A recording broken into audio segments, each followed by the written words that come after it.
জীবনে আর শ্বশুর বাড়িতে গিয়ে কোনোদিনও অসম্মানী হতে হবে না। এই ভিডিওটা দেখেন, তাই বুঝতে পারবেন। হ্যাঁ হ্যাঁ মা, আমরা যাব, কিন্তু তুমি তোমার জামাইকে একটু বলে দাও। ওকে আবার আলাদা করে বলার কি আছে? না মা, ও তোমার জামাই না, না বললে খারাপ দেখা যায় না।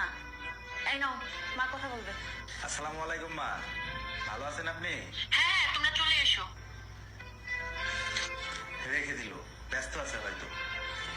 দাঁড়াও, ফোন দিচ্ছি আমি। আবার কি হলো? শোনো মা, তোমার বাড়ির অনুষ্ঠান তুমিই পালন করো তোমার আত্মীয়দের নিয়ে, আমরা যাচ্ছি না। এমন করে কেন বলছো? হয়তো মা ব্যস্ত আছে।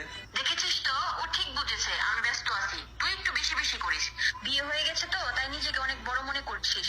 বিয়ের পর বড় হয়ে গেছে কিনা জানি না, কিন্তু আমার স্বামীর মান সম্মান আমি ঠিকই বুঝি। যেখানে আমার স্বামীর সম্মান নেই সেখানে আমি খাবার গিলতে যাব না। শোনো মা, তুমি তোমার দুঃসম্পর্কের কোনো আত্মীয়দের দাওয়াত দিচ্ছ না, তুমি তোমার জামাইকে দাওয়াত দিচ্ছ।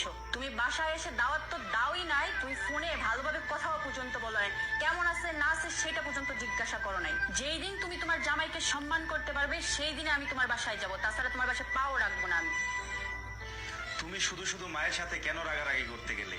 ইনকাম কম থাকলে, টাকা পয়সা না থাকলে ছেলেদের একটু একটু অপমান হতেই হয়।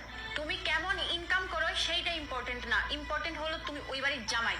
তোমাকে যদি প্রাপ্য সম্মান না দিতে পারে তাহলে কখন ওই বাসায় পা রাখবো না আমরা। টাকা না থাকলে ছেলেদের সম্মান থাকে না, কিন্তু স্ত্রী যদি পাশে থেকে সাপোর্ট দেয় তাহলে যে কোনো পরিস্থিতিতে ছেলেরা মানসিকভাবে শান্তিতে থাকতে পারে।